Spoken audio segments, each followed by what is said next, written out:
In the history of popular music, records are made to be broken, except for one. It's a feat so improbable, so outrageous, that no other songwriter has even come close in the nearly 50 years since it happened.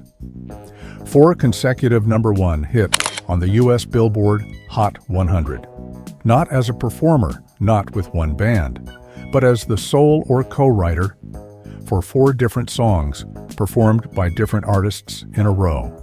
And at the center of it, a man with a falsetto that could slice through glass and a pen that could write melodies that seemed to drip from the heavens, Barry Gibb of the Bee Gees. In the late 1970s, Barry wasn't just a pop star. He was a one-man hit factory. The kind of songwriter who could walk into a studio, listen to a producer's idea, and walk out with a future #1 single. But what made this streak even more incredible wasn't just the hits. It was the speed, the variety, and the sheer cultural dominance. At one point, Barry had written or co-written 5 of the top 10 songs in the US at the same time. How did one man, in a span of just months, pull off the most unmatched songwriting run in pop history? And what was the toll of living at the absolute peak of musical creation, where every note had to be perfect and every lyric had to speak to millions? That's where our story begins. If you love untold music stories that go beyond the headlines, you're in the right place. Hit like, subscribe, and turn on notifications. Because here in Retro Waves, we uncover the moments history forgot and the secrets behind the songs you thought you knew. Now, let's find out how Barry Gibb became the man who wrote the unbreakable record. The year was 1977. The Bee Gees, Barry, Robin, and Maurice, had already reinvented themselves once. They'd started in the 1960s as Beatles-inspired balladeers, then faded into near irrelevance by the early 70s. But Barry had something in his back pocket: adaptability. When the disco movement began bubbling in underground clubs in New York and Philadelphia, the Bee Gees' manager, Robert Stigwood, saw an opening. The band leaned into the groove. Barry developed the falsetto that would become his signature, first experimenting with it on nights on Broadway in 1975.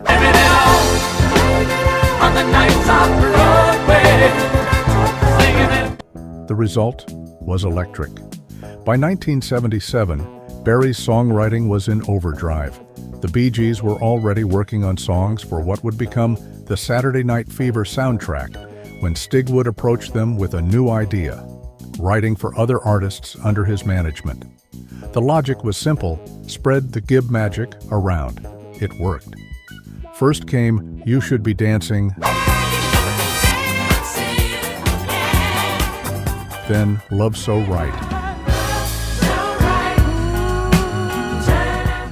then a flood of songs not just for the Bee Gees, but for other performers like Yvonne Elliman, Samantha Sang, and Andy Gibb, Barry's younger brother. Still, no one could have predicted what would happen in early 1978. One after another, songs written or co-written by Barry hit #1. One in the US. Different singers, different styles, but the same signature touch. The streak wasn't planned. It wasn't some marketing stunt. It was simply the result of Barry writing songs so good, so perfectly tuned to the era that radio couldn't resist. And yet, behind the smiles, the falsetto, and the record-breaking statistics, there was a question. Could even Barry Gibb sustain this pace? Because when you're at the very top of the mountain, there's only one direction left to go. It all started with Stayin Alive. In December 1977, as Saturday Night Fever exploded in theaters, its soundtrack began rewriting chart history. The Bee Gees already had How Deep Is Your Love at #1. 'Cause we're living in a world of fools. But Stayin Alive was something else, a cultural detonation.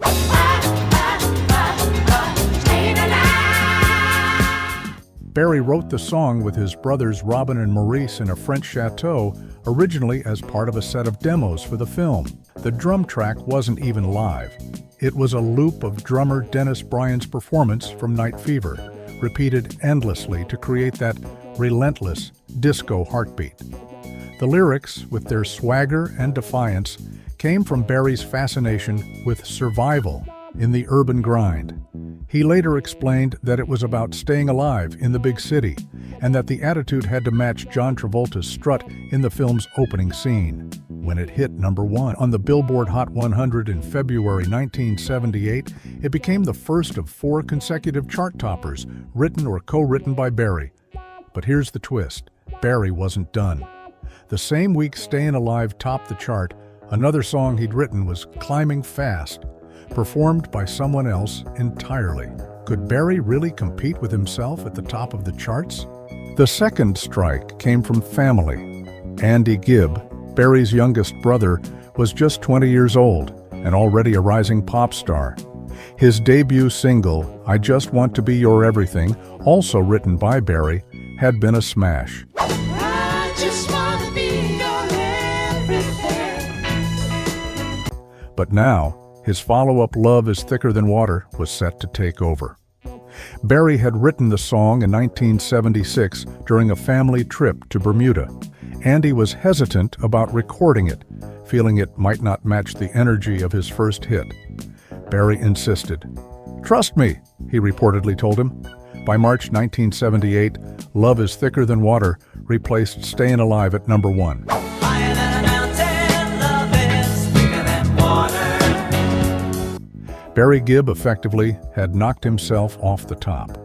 For the music industry, this was unheard of. 2 different artists, 2 back-to-back chart toppers, both from the same pen. And Barry wasn't just writing, he was producing, arranging, and shaping the sound in the studio. But again, as Love Is Thicker Than Water dominated radio, something else Barry had written was already in motion, a song with a completely different feel for an artist outside the Gibb family. Could Barry's style survive beyond the Bee Gees' world? The third hit wasn't just big, it was defining. Night Fever wasn't initially meant to be the lead single from the Saturday Night Fever soundtrack. The Bee Gees had written it after being inspired by a chord progression Barry heard while strumming in the studio. Producer Robert Stigwood wanted to call the movie Saturday Night, but the Bee Gees convinced him to use Saturday Night Fever, partly because of the song's title. The track dripped with Barry's falsetto, layered harmonies, and a groove that seemed to crystallize the entire disco era.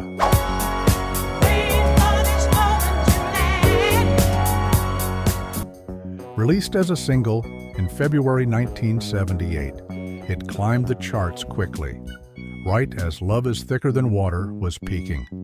By March, Night Fever had dethroned Andy's song, giving Barry his 3rd consecutive #1 hit as a songwriter and making him the only person in history to replace himself at #1 twice in a row. Critics at the time called it saturation, but to Barry, it was just writing songs people wanted to hear.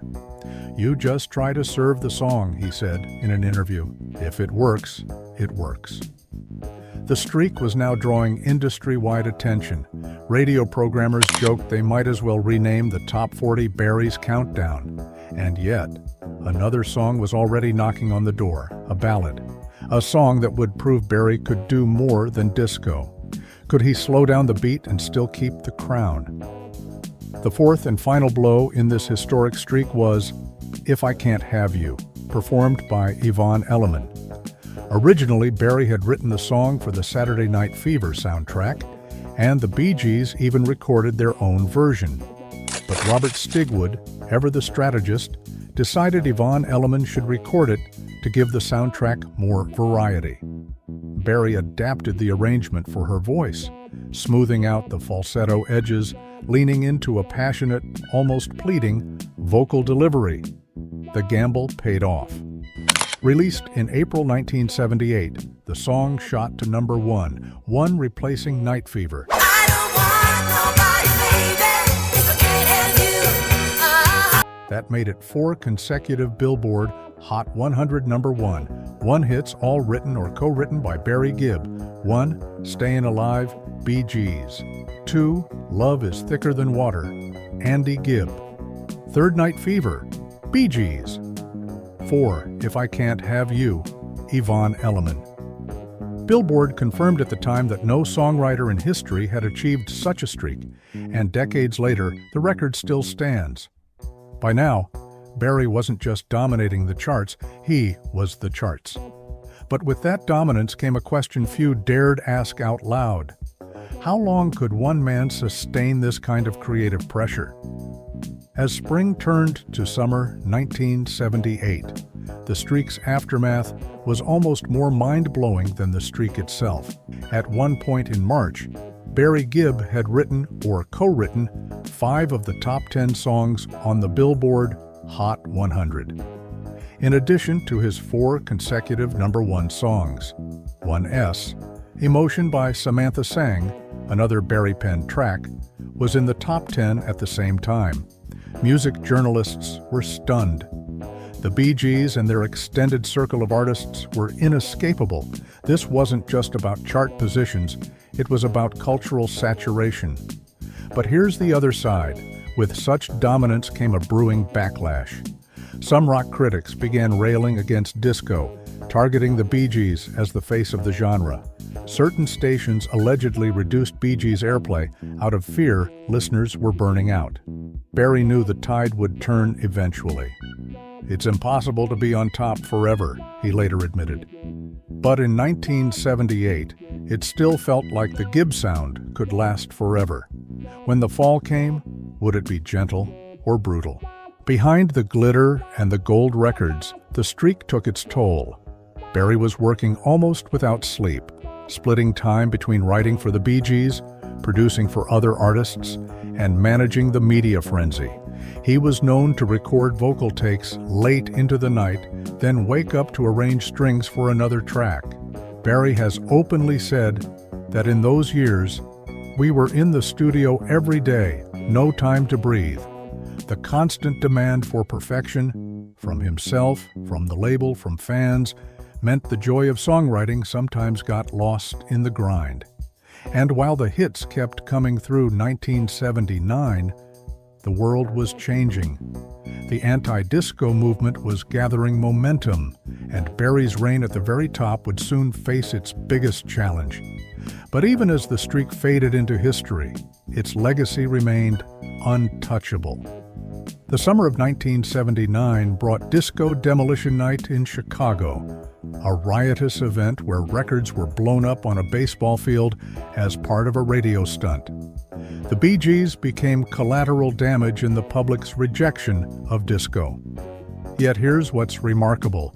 The record Barry set in early 1978 survived the backlash.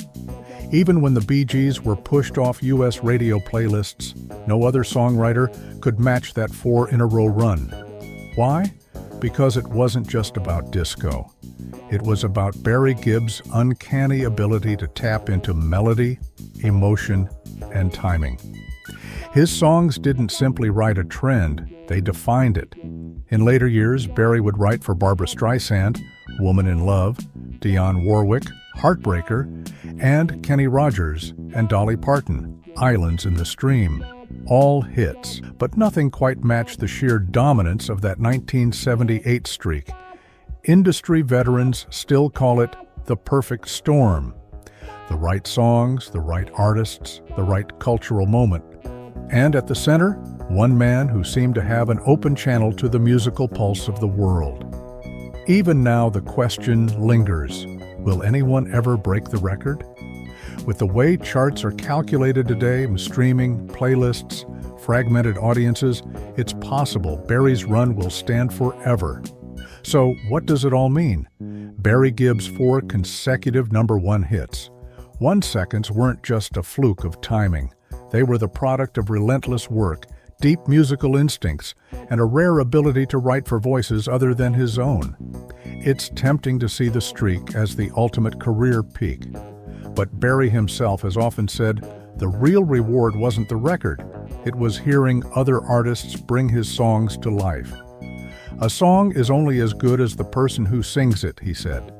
In a way, The Streak is a time capsule. It captures a moment when one man's songwriting could shape the entire pop landscape, when radio still had the power to crown a king, and when melody was the universal language. Will it ever happen again? Probably not. But maybe that's the point, because some records aren't meant to be broken. They're meant to remind us of what's possible when talent, timing, and pure creative fire all collide. Barry Gibb's record still stands, untouched, unmatched, and unforgettable. What do you think? Could anyone pull this off in today's music industry? Or was this a once-in-a-lifetime storm we'll never see again? Drop your thoughts in the comments. And if you want more true stories behind music's most jaw-dropping moments, make sure you subscribe, because the next story we tell might just change the way you hear your favorite song forever.